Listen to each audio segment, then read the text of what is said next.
President, one of my favourite possessions is a 10-year-old photograph of a ferret called Pod.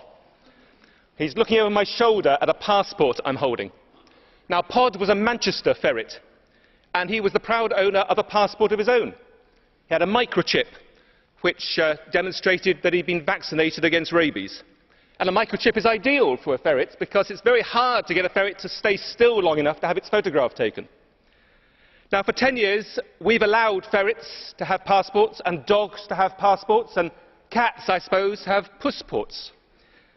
And no doubt, when we introduced that legislation, dogs were excited, and ferrets were inquisitive, and cats were indifferent, because cats are always indifferent. But the Pets Passport law has opened up new opportunities. Pets routinely travel now across Europe for work reasons, for holiday reasons, and even for sexual liaisons, to keep up the quality of the breed, of course.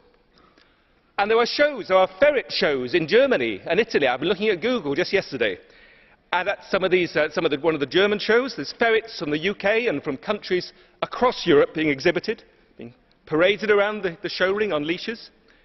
Long-haired ferrets and short-haired ferrets and Angora ferrets and hybrid ferrets and albino ferrets and black ferrets, and they're judged.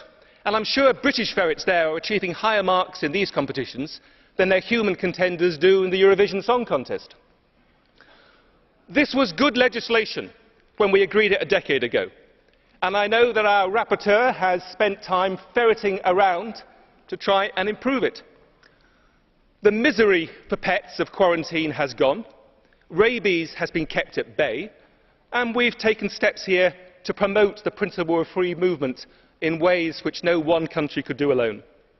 If British pets could have a vote, I doubt very much whether they would be giving it to Nigel Farage and the insular views of the UK Independence Party. Mr. President, on behalf of Pod, on behalf of Cleo and Tabitha, my cats, and their greedy brother Finlay next door, I commend this legislation.